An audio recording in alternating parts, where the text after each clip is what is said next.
Friday morning and Israel is under attack. Here at Sheba, the largest and the most comprehensive medical center in Israel, we have a national wall to be ready.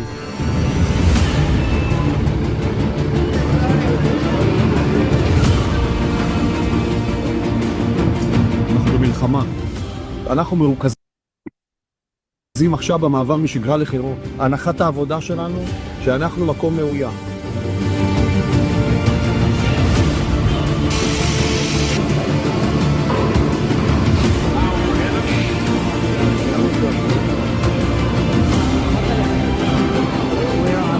Massive Iranian attack. People were being rushed here during emergency for all over the region, and as always, getting the best treatment in the world. My house was hit by a missile. There was a flash of lights and then everything went dark and we couldn't breathe.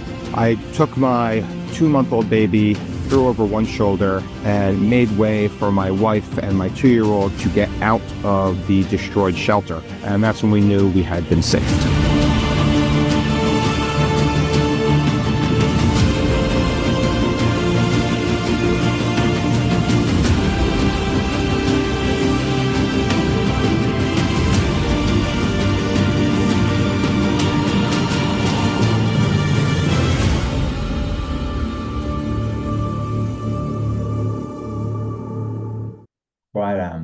Quite an incredible video and incredible to revisit Sheba. It's now a real honor to introduce Professor Yitshak Kreiss, who's the Director General of Sheba Medical Centre in Israel, a position he's held since 2016. Prior to this role, Professor Kreiss had served for 25 years in the IDF, culminating in his appointment as the Surgeon General and achieving the rank of Brigadier General. Professor Kreiss is renowned for his expertise in disaster medicine and humanitarian relief. He's led numerous international medical missions, including establishing field hospitals in response to crises such as the 2010 Haiti earthquake, the Syrian civil war, the typhoon in the Philippines, and many others.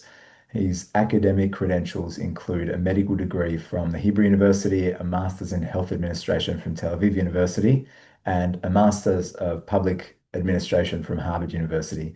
Under his leadership, the Sheba Medical Centre has been recognized globally, earning a spot among Newsweek's top 10 best hospitals worldwide for several consecutive years.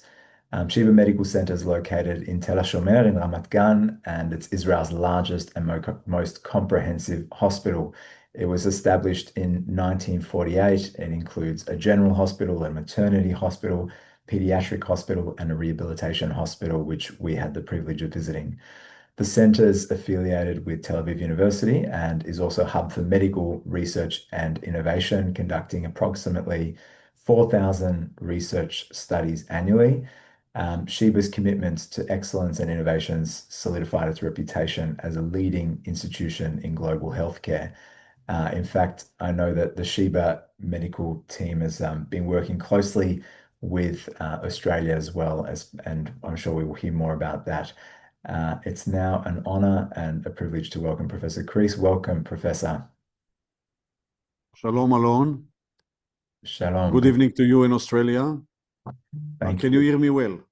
We can hear you perfectly, thank you. It's good to see you again. I know you were in Australia just a few months ago visiting us, and it's great to see you now as well. So, Professor Kreiss, maybe just if you can, I know there's been some very interesting developments with the Israel-Iran war recently and Operation Amkelavi. And so tell us about Sheba's mission that even underground care can never be stopped, and how you responded to this latest war and what it meant for the hospital.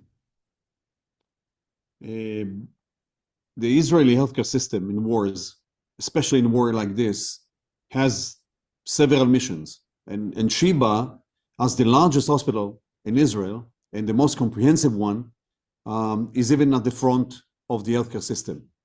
The first role is to save lives. Saving lives during a war is our first and most important mission. We've done it so far since the beginning of the October 7th war, and we immediately understood that we have to be prepared for mega casualty events like we've seen during the war. So saving lives is the first mission. The second mission is to keep on with the continuity of care for the citizens of Israel despite the war. Because if we would lower the level of care or stop doing what we are doing for the population, we would lose the war. So we needed to be prepared, protected, sheltered, to have the ability to protect our patients and staff and everyone who comes in, and to keep on with the regular routine work of a hospital that you know, everything which is routine, and especially to also to continue with a rehabilitation effort that we took upon ourselves with the soldiers and the civilians hurt, injured since October 7th. But everything should have continued. Labors, preterms, oncology, surgery, cardiology, everything that you can imagine. The challenge was to do that when you can protect not only the staff, when you can protect the patients. And the supreme commitment of healthcare professionals is not to leave your patients behind. So imagine that we are continuing our regular work, and we have to be prepared for a siren or alarm, which when you have only 5-10 minutes to take everybody out of the rooms, especially the patients, the non-mobilized patients, the patients that are under mechanical ventilation, preterms, children, geriatric patients, and move them in times of siren to a shelter place. That's what our second role, keep up with the routine care. And we have another, we had and we still have, and will always have, another role in any war, especially a war like this. And this role is to be a beacon of stability to the society in Israel, maybe globally in the world. We have to, the Israeli citizen has to know that whenever, wherever, in any circumstances, he would have an institution that continue its mission, that is a symbol of stability, of commitment. And each one of the 11,000 healthcare professionals and staff that work here came to work and done his job as he does everywhere. And the way the state of Israel saw that we are resilient and we keep on with what we are doing, gave a lot of strength and energy to the war effort. So that were our basic missions in the war. We have done it. We needed to do that in a very special way that is not fully understood by our colleagues in the world, and even for you, though you know us very, very well. Try to imagine we have about 2,000 patients hospitalized at Sheba every day, and try to imagine what do we do when at the middle of the night, it was about 3 a.m. the first day of the war with Iran, and we get here and we give a command to mobilize 1,200 patients out of the about 2,000, to mobilize them immediately in hours to underground shelters without compromising their care. It sounds, because for us it's something we do, something we are trained. Unfortunately, we're trained to do that. But you can imagine that it's a very, very challenging mission. Now, and when you have all these patients mobilized underground, now you have to keep up with the families, the patients, the laborers, the preterms, the intensive care, the staff. And in a nutshell, that was our major challenge.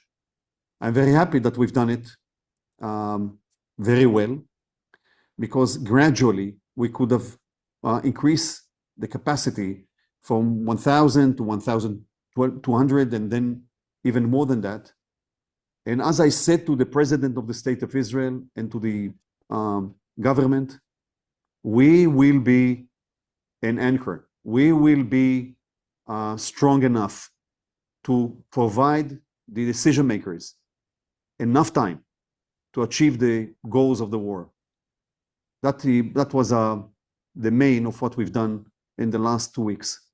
I mean, Professor Kreiss, just because for some people, it might be difficult to imagine the sheer scale of this. I had the privilege of touring through Sheba, and it's like a small city. I mean, we're talking about an enormous campus with so many different buildings, and as you said, 11,000 staff, thousands and thousands and thousands of patients. How do you prepare a hospital of that size? How do you get people safe? How do you continue the care? I mean, just in terms of the practicalities of that, because it sounds unfathomable in terms of the scale. First, we are prepared in advance, and we've built here an infrastructure that allow us to mobilize about 800 patients immediately to underground shelters. Now, we have about 1,200 more, and we try to discharge as many patients as we can, but this is a tertiary hospital, so there are not many that we can discharge. The second thing is we have to create new solutions, new ideas to bring or build or develop new shelters for hundreds of patients more. So we've done that as well. We have the agility with a system that we developed here to build and develop new underground shelters in days. We've done it with dialysis. We built a national dialysis unit to accept the dialysis patients that have to be sheltered during their dialysis. We build, as I said, labor system to get the pregnant women, because they cannot be mobilized during an alarm siren when they have birth, when they give birth. Then the ones that are left, we have to provide shelters in the buildings themselves. So we have sheltered spaces, and then we have to create a system that in minutes can mobilize patients to these kind of spaces. And there are always some that we cannot or move or mobilize or to send them to the underground shelters. Fortunately, in this war, after a few days, there were only about 20, only 20 out of the 2,000 that we couldn't either mobilize during siren or move to the underground shelters. So we came up with an ethics committee, which is a unique thing for the healthcare professionals, the healthcare systems around the world to understand. Because healthcare professionals won't leave their patients, even under missiles. So we provided an ethical platform that could allow staff to decide and take decisions in real time. When he can leave his patients, when he cannot leave his patients, this would be his decision, and we will back him up. We have to provide him with innovative ideas. Like when we understood that there are some patients that cannot be mobilized and there's a threat, we created a new machine system, video machine system that with cameras that took responsibility for the patients for 5 minutes through a care control command center. So for 5 minutes, some of the patients were supervised by a unique video remote cameras. The staff went out and we could follow them during the alarm. So that's a way, that's an integration of capacities that we developed here for many years, unfortunately, that allow us to work as much sheltered as we can. And it proved itself because even though only one shrapnel in the 10th day of the war, on the 9th day of the war, only one shrapnel felt at Sheba, we could see that in every siren, in every alarm, the system works. Later,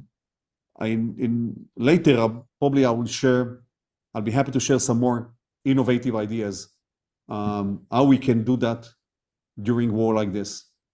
I'm curious, Professor, when you talk me through on a very personal level, when you saw that direct hit on Soroka Hospital, which is, such a central part of Beersheba and the south, and you're thinking to yourself, it could be any hospital in Israel, it could be Sheba, and you see this, ballistic missile hit a hospital. What's going through your mind? How do you process that, both professionally and as a human who works in a similar environment?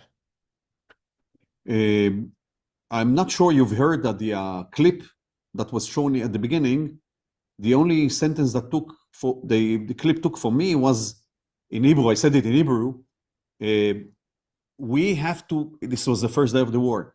We have to think or work under the assumption that we are under threat. So for us, it doesn't matter for the preparedness issue, it doesn't matter if the missile has already fell here or not. We work under the assumption that we are under missiles. So it may be sound to you something very unusual or something new or challenging. But for us, it's a reality. We work like this for almost 2 decades. We work like this in the last year and a half. Because for a hospital like mine, it doesn't matter, it matters because the Iranian missiles are more harmful than the Hamas missiles or the Hezbollah missiles. But for hospital, you have to be prepared for any kind of missile. So if you would come up to Sheba last week or the last weeks of the war, you would be amazed from the calmness of the staff. They know how to work under these conditions. They understand that, so they're very sad and they're very touched to see a hospital in Israel hurt for missiles. But for them, it's a reality. And this kind of calmness that we would probably recognize if we would have been here, you would see also from the patients, the civilians. I'll give you one figure in order to understand how it's going on here. At the first day of the war, Sunday, second day of the war, Sunday, because at Shabbat, we don't get much ambulatory patients, but we were waiting to see how many ambulatory elective patients would approach Sheba, would come to Sheba on Sunday, the second day of the war. And I'll tell you, about 75 to 80% of the patients arrived here. About 60-70% of the operations were held at the first day or second day of the war. Wow. And it went that way. It even increased during the days of the war when the public learned how to behave. That means that our capability to work during a war like this, it's not only the resilience of the staff, it's also the resilience of the nation, the resilience of the patients. And that way, we can cope with any kind of war. That's a major asset for the state of Israel. Professor, I know there were some incredible innovations. You spoke about some of them, like the patients receiving care through remotely through cameras and screens. But you also converted a whole car park into a field hospital. There were some incredible innovations during this war that hadn't been done before. Can you just share some of those with us? Because I think there are some lessons there that are probably very relevant to hospitals all around the world. in the third day of the war, second or third day of the war, when we understood that we will have a limited capacity of about 1,000 more than 1,200 like this beds that can work under shelter, we needed to come up with innovative ideas. So, and that's something that the countries and states, we'll talk about it later, in the world, in my eyes, should also share or learn with us. We had underground parking lots. This is an infrastructure that is sheltered in regard to missiles, because the -3 or -4 space of a huge parking lot is a shelter place, but it cannot accommodate patients because it doesn't have the medical infrastructure, like gases, like monitors, like electricity, like air condition, or any aspect of it. It cannot cope with infections or everything that you know for medical infrastructure. From the other end, we, fortunately, 8 years ago, established a humanitarian center at Sheba. We have a field hospital here that can mobilize anywhere in the world. Worked in Ukraine, worked in South America, worked in Europe, worked in Africa, in Samoa, many other places in the world, in Haiti. So we came up with a new concept. If we can integrate the mobilized field hospital, which provides all the medical infrastructure we need, with the sheltered underground parking lots, and to integrate them together, we will have more capacity. So in that way, we deployed for the first time in the world a field hospital in a parking lot, and we could accommodate there about more than 100 patients. And it was the new protected underground neuroscience wing of Sheba, because the neurosurgery department, the neurology department, the stroke department went to deploy there. And you know what? Surprisingly, they worked there very, very effectively and together and in integration. And after the days when it was decided that we come up from there to the back to the hospital, they asked me to stay two more days there, because it was very, very efficient and very good way to work, even during missiles. So that's a major, I would say, a major understanding for the countries in Europe. Why? Because if you are prepared in advance to missile attack, if you're prepared in advance, you don't have to come up with innovative ideas. But if you are not prepared in advance or not prepared enough, we can now share with the world a new concept of making sheltered underground medical infrastructure that can cope with missiles. So that was a very good thing, and we got hundreds, thousands of people from around the world trying to learn what we have done. We will share that. We will publish that. We will have some webinars or conferences, and we will consult any country that wants to learn from this experience. I'm interested, Professor, your own very decorated and long career in the military, and presumably also that of so many other staff at Sheba. How does that play into the hospital, its culture, its kind of psychological preparedness for war? Because to an extent, if I think about the equivalent hospital in Australia, there would be a very low percentage of people who had either served in the military or been exposed to war, whereas at Sheba, it's something that is, in a sense, in your DNA. So how does that prepare you for when the war goes up a few levels, like we saw over the past few weeks? I would say hospital is a very structured, disciplined system in routine times, but it's not a military system. It's not that way. But during emergency or disasters, or challenging times that we are going through, we need to embed some kind of different way of working to cope with the challenge. We have to change our state of mind. We have to be a lot more disciplined, a lot more organized. We have to adopt a way of thinking of agility, not to work according to the existing protocols, but to find the parameters or the elements that can be agile enough to change. We have to come up with innovative ideas. Innovation in real time is a very important parameter during emergency. We have to be planned, to plan strategically and tactically. So if you would ask me how it comes, how this mentality is embedded at Sheba, I would probably say some of it is from the leadership of Sheba, like myself and Yoel and other people from Sheba that have military background. But I would say that Israel and the people in Israel have that kind of mentality during routine time. We are not such organized, and you know us very well.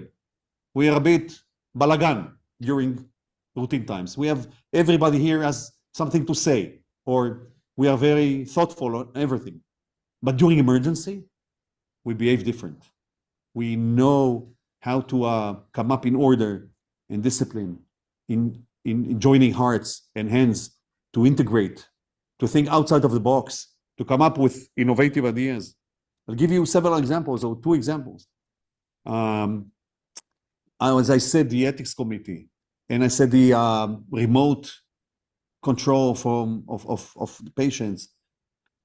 You have to think of the unexpected, to expect the unexpected. So in the first day of the war, before Weizmann institutions was hurt, the laboratory people here took the tissues and the DNA and put it underground. I didn't know that.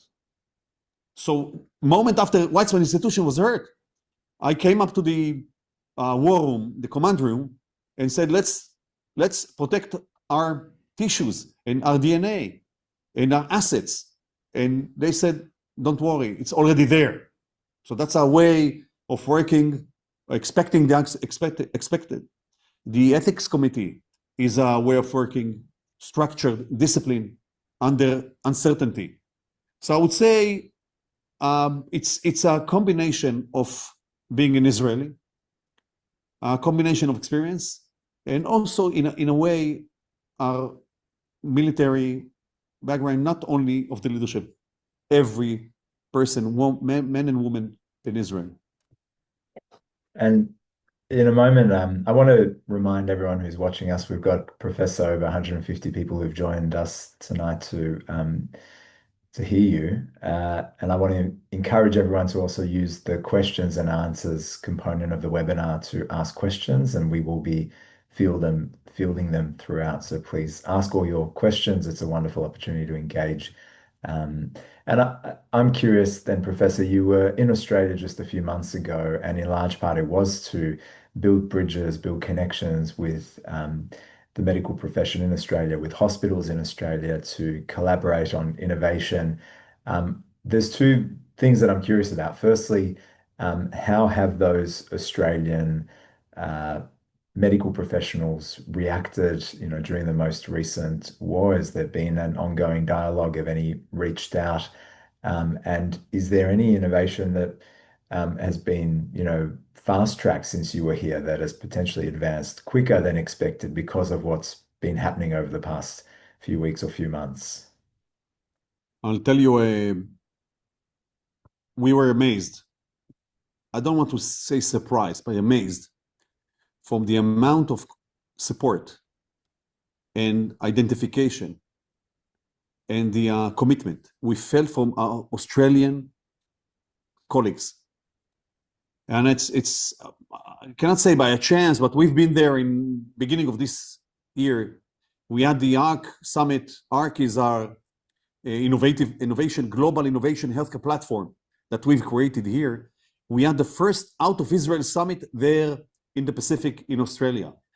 And we met many leaders and many healthcare professionals, and we met many people that we were amazed at the beginning of this Iranian war, how much support we got from them.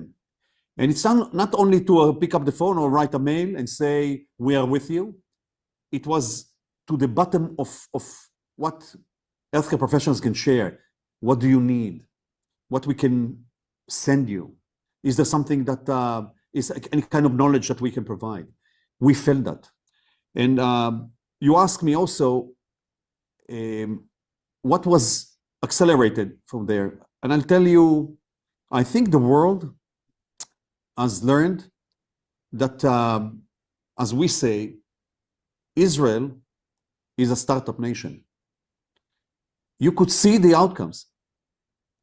And if you could see the outcomes, the way of thinking, the innovative way of that Israel has worked during this war, in intelligence, in military, in whatever was achieved, you can imagine that this is startup nation mentality is also embedded here in the healthcare system.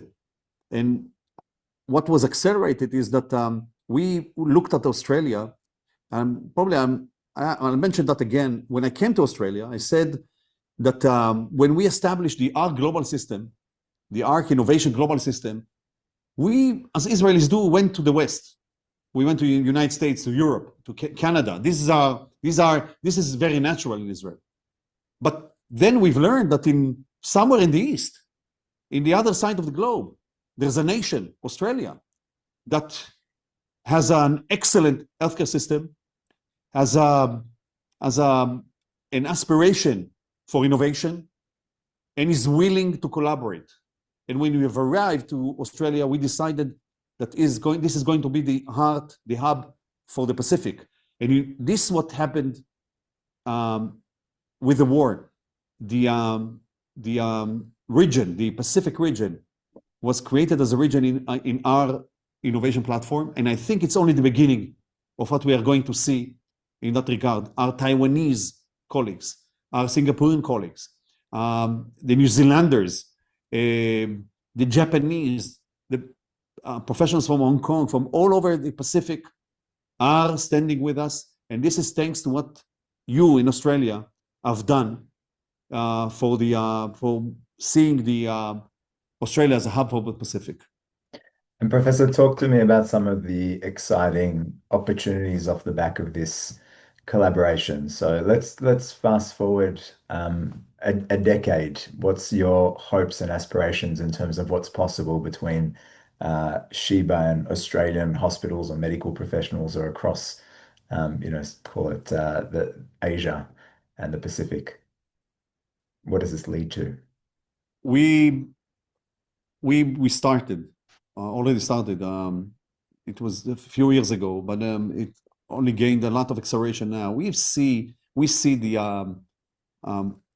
our concept is to create innovation out of the healthcare institutions, not to wait to get from the industry in, but rather to use the human capital, to use the data, to use the human, to use the infrastructure of healthcare institutions from within themselves to create innovation, and to use this innovation for two major missions. One is to transform healthcare.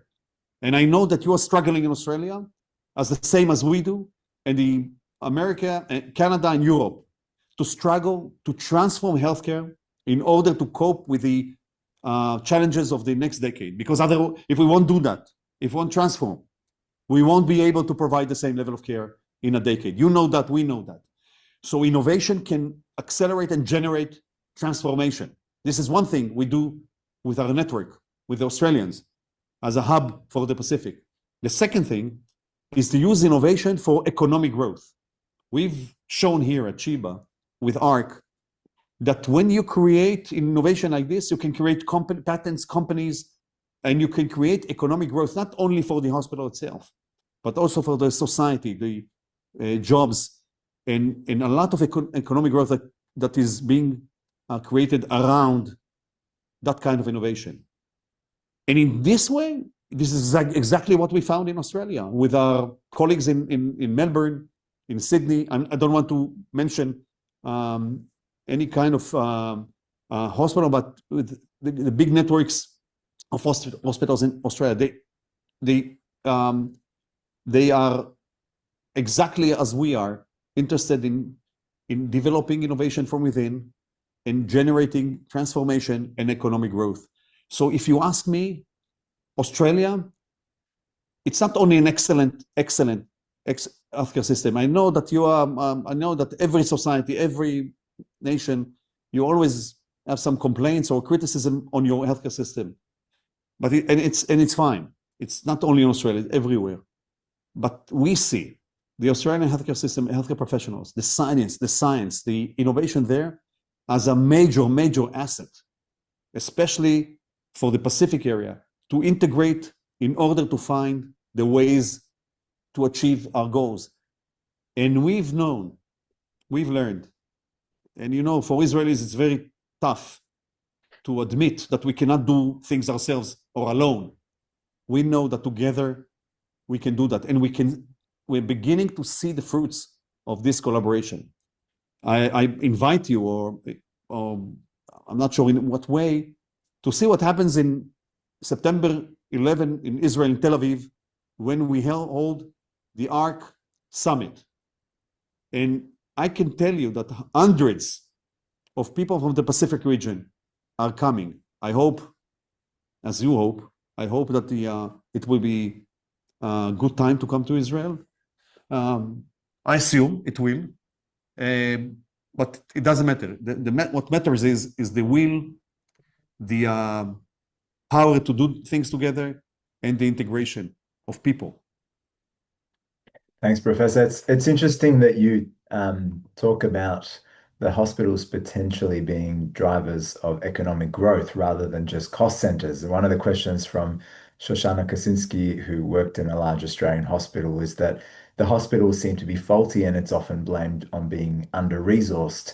And yet you spoken about the opportunity that hospitals have to actually drive economic growth and potentially drive their own profits. And so I think it's interesting in terms of what is the mindset shift that is required here, and how do you do that, knowing that in most countries, and certainly in Australia, hospitals are always kind of depending on budgets and where can we get more resources from. So how do you think about that? We are the same. We are the same. Every hospital in the world is the same. So I'll give you the Sheba concept, and then my colleagues in Australia can think for themselves if that's appropriate or adjusted to the system. As I know the Australian system, that we are not so different. We are working the same, almost the same. And I'll tell you, we have at Sheba 11,000 employees. 3,000 of them are physicians and researchers. They are very, very clever. And they have the data, they have the patients, they have the infrastructure, they have technology, and they have the chutzpah. They will to change the future of healthcare, to create ideas. So if we can provide it with the platform to come up with ideas and patents, because they are the market, they understand the market, they understand what is needed, and we can provide them the platform to register a patent, to spin it off, to bring investors, and to grow a company, and then to have any kind of milestones, the exit or IPO, whatever. That brings a lot of resources, not only to the hospital itself, but also to the surrounding community. Only in 2024, last year, we had 2 exits here at Sheba. One is a heart valve, a mitral valve, that it can be a patent that it can be changed without operation. And we sold it to Edwards, and that brings us $300 million. It's not all of that is ours, but we get a big chunk of that. And another one of glaucoma care that we sold to another American company, Alcon, another American company. And when we have these resources, we created a new AI center, and the AI center creates more companies. And then someday it can create, it takes 3-4 years, and that can create economic growth. And this way of thinking, this DNA, brings more and more openness to innovation. And when you bring into innovation, not only from selling companies, but to be more efficient, to change the way we work. The right people are coming to work at the hospital because people want to work in an innovative environment. So it's only in a nutshell because it takes time to explain everything, but this is the basics of what we are doing. We are taking the human capital, the infrastructure, the need, the market, the patients, the data, and creating from that economic growth. Thanks so much. I'm going to take us in a bit of a different direction, Professor. Leah Ports asked a wonderful question around the programs that you've got to rehabilitate hostages who have returned and their families.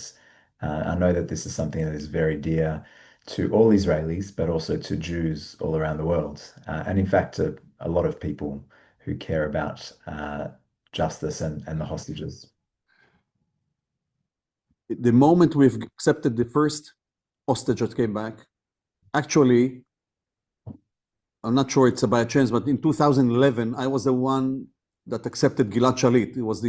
Then he was the only, and the first hostage that came back after 5.5 years. But whenever we've seen here at Sheba, the first returnee, the first hostage that returned, we understood that this is a lifetime journey.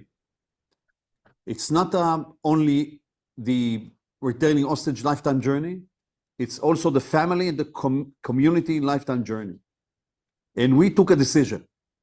We didn't want to wait for the institutions and authorities in Israel to build and develop the platform for taking this journey with them. So we feel this is a responsibility to do that. So we build an infrastructure that we call Merkaz HaShavim, the Center for People that are Interning.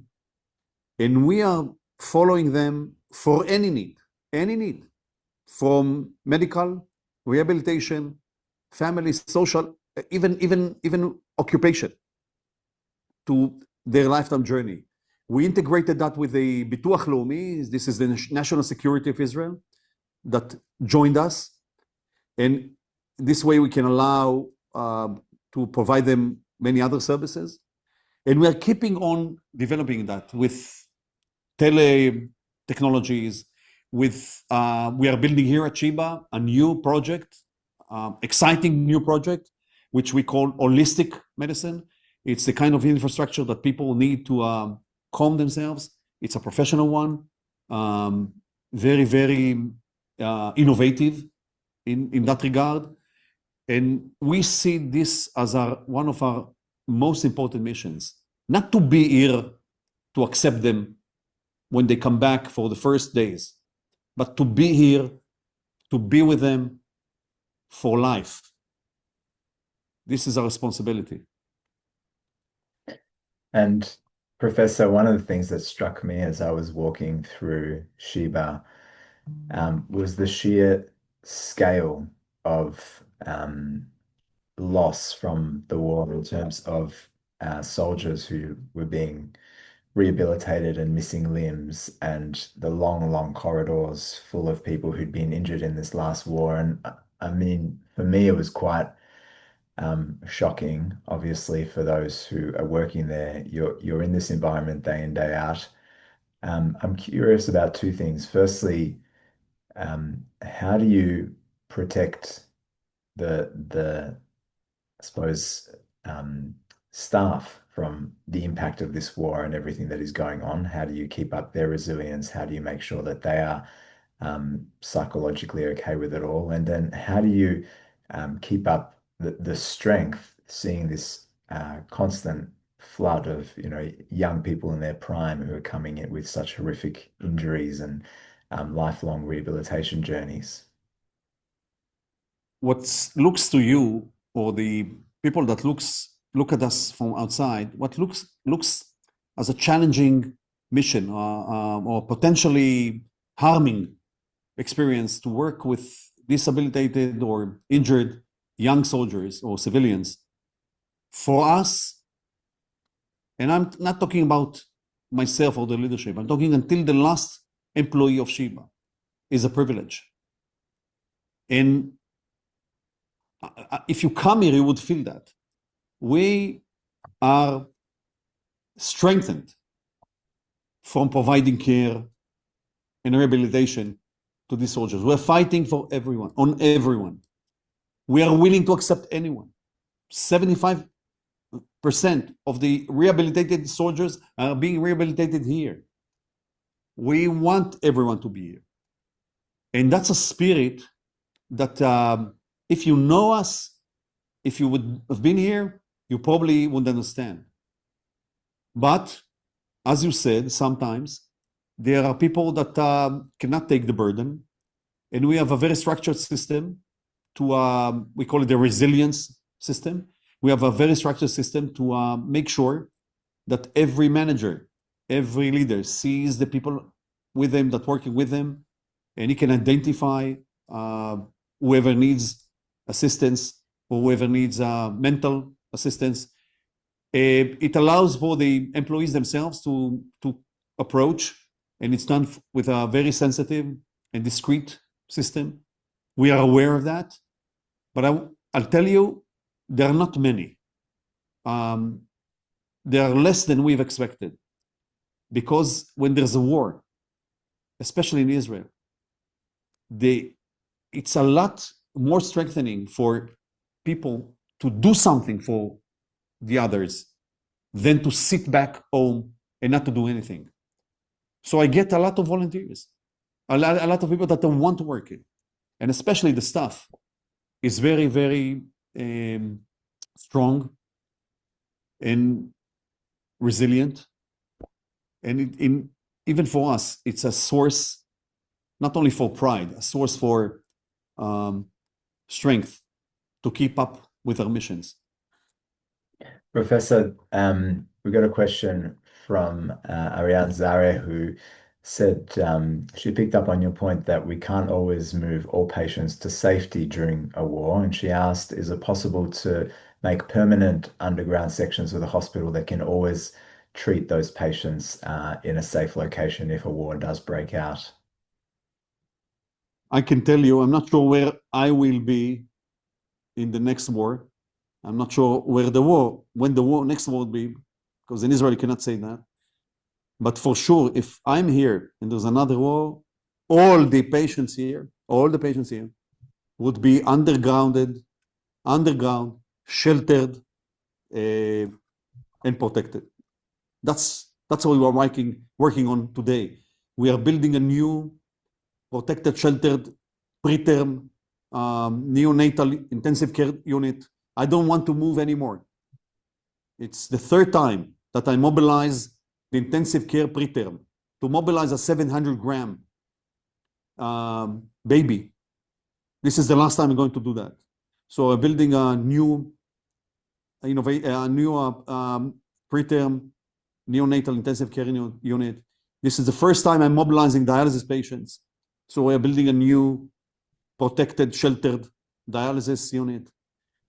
In a lot of the intensive care and all the other wards, we are adding infrastructure that will allow us in any kind of war to continue working protected without the dilemmas of who stays up or not. And I'm curious, Professor, if you think about, so that, I mean, that's quite a big undertaking and quite an incredible aspiration to ensure that we are that much more prepared for any future wars. If you think from an innovation perspective, that if you think about where we are in, call it 10, 20 years from now, and some of the things that Sheba is starting to work on now that will truly change the way that healthcare is given, what are some of the things that excite you?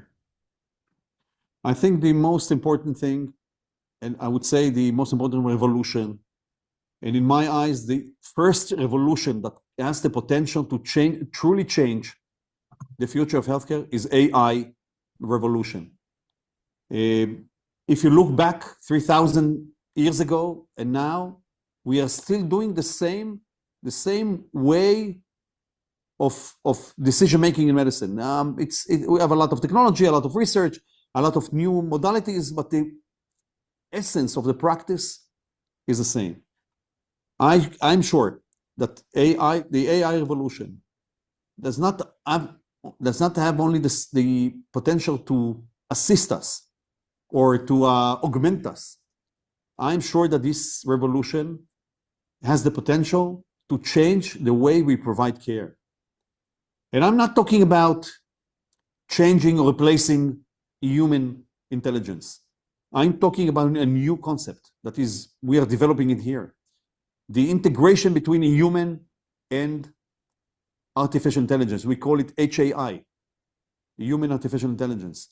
It's the way to combine those, to be co-pilots of the patient, to integrate with each other. And we know that all the world is in a race, and we are in a position that we want to lead. So we created here an AI center in healthcare. We have it under the ARC platform, so we do it globally. Together, we are sharing with a lot of the big industries in that regard. And if you would ask me, if in 10 years from now, what would be transformed, not change, transformed, I think it would be the implementation of artificial intelligence with the human intelligence in providing care. Thanks so much, Professor. I know that you've spoken about how much it meant to you that people all around the world are with Sheba and with Israel. Can you talk a bit about what it means to know that you've got such support from Jewish communities around the world? And in respect to that, John Goldman has got a great question around, have there been Jewish or non-Jewish medical professionals who've expressed an interest in lending their support, traveling to Israel, volunteering, or coming to work for Sheba over the past couple of years during the war? Look, I'll tell you, I'll share with you my feelings since October 7th. In the last 3 decades, we were maybe 4 decades. It's the generation of the Holocaust survivors after not themselves, not their children, the next young generation. We were discussing we were concerned. What would be the connection and the bond between Jews in the world to the state of Israel? It was a matter for many discussions. 5 minutes after October 7th, 5 minutes, we've felt that this is not a concern at all. We felt that this is a Jewish war, not only an Israeli war. Because 5 minutes after October 7th, all the Jewish world was with us. All the Jewish world was with us. The Australian people, the Australian Jews, picked up the phone, as I said, and asked us 5 minutes after October 7th, what do you need? We are with you.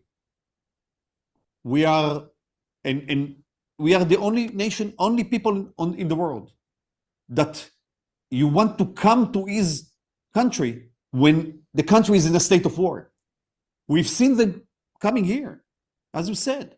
Whoever comes to a country in a state of war, and people volunteered, people came to work with us, people send their children here.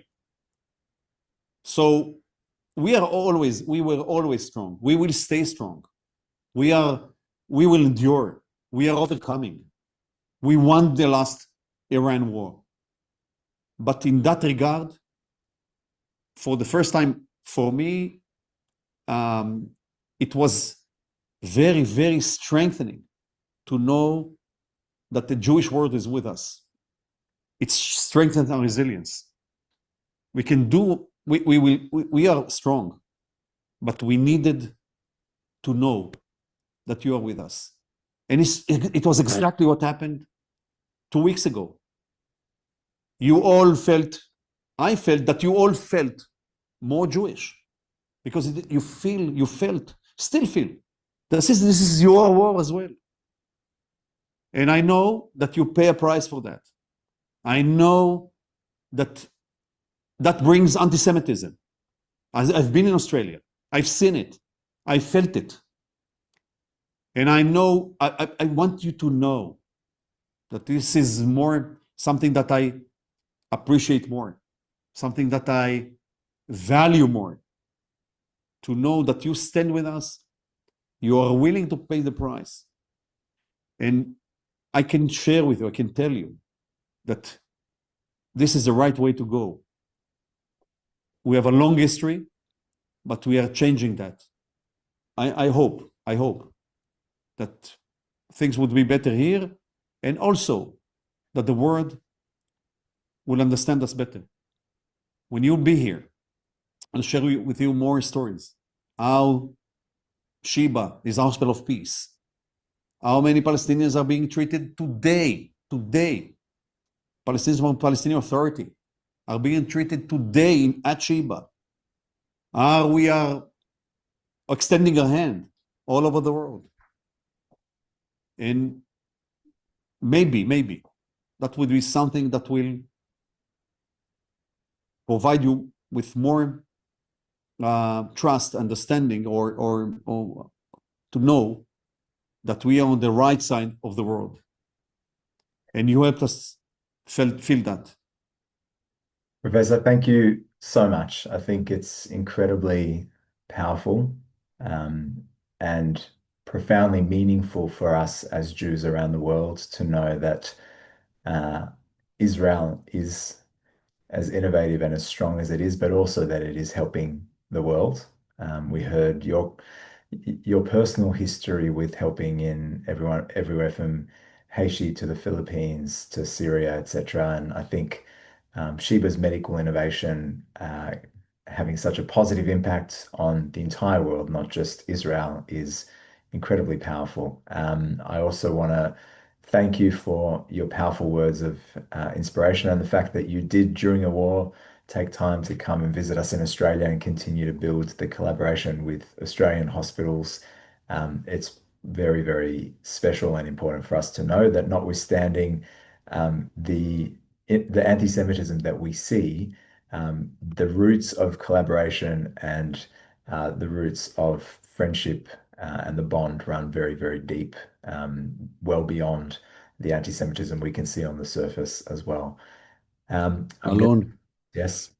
Just to mention, I want to express my appreciation and thanks to Idan Goldberger, to Australian Friends of Sheba.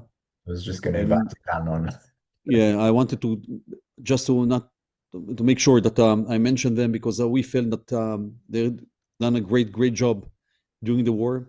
And as I told Idan and the Australian Friends of Sheba, when you want to cope with anti-Semitism in Australia, tell them that Sheba has a role as a hospital of peace. Tell them what we do. That's a good way to cope with that. Idan, thank you very much. Toda rabah. Thank you. And I think it's a great segue to before we wrap up to say thank you to everyone. So just for those of you who don't know me, my name is Idan Goldberger, and in the last 4 years I had the pleasure of being the CEO of the Australian Friends of Sheba Medical Centre here in Melbourne. Now, I just want to start by thanking the people who made tonight happen. From the ZFA, Tammy Faraday and Marlene Kotkin and Moria Ben David, they're incredible representative in Israel. Thank you very much. From Sheba Medical Centre, behind the screen, near side, Professor Kreiss, Daniel Leshed, and Yoel Areven, and the entire tech team, and Loretta Godfrey from Australian Friend of Sheba. And of course, Professor Kreiss, you made time during an incredibly demanding period to be with us today. It means a lot. And Alon, thank you for your leadership and for actually making this event possible in the first place. Now, I just want to say to our community, thank you for showing up, not just tonight, but in all the ways you continue to care, to support, ask questions, raise awareness, and stand with Israel. We always say that Sheba is a hospital, but also the lifeline of resilience for Israel, because care continues uninterrupted, as you heard, even during the hardest moments. And I think we can say the same about the Australian Jewish community. You are the lifeline that cares. You're an active force helping to keep Israel strong, visible, and supported in real, tangible ways. So I appreciate and thank you for that. On a personal note, 23 years ago, Sheba saved my life when I was critically injured in combat. And I'll never forget what my surgeon told me then. He said, sometimes saving someone's life is the easy part. The harder part is saving their quality of life. And that's exactly what Sheba does today, I think, for Israel. And that's what your support makes possible, not just the survival, but the dignity, strength, and continuity of Israeli resistance. Now, in the, I should say, likely event that we weren't able to answer every question you might have raised during this session, or if anyone wants more information or has follow-up questions or simply wants to stay connected, please do reach out. We're based in Australia and we're always a phone call or an email away. And if any of you are planning a visit to Israel, please don't hesitate to reach out. We'd be happy to help facilitate a meaningful visit at Sheba for you. So thank you again for being part of this evening. It truly means more than you know. Good evening and toda rabah.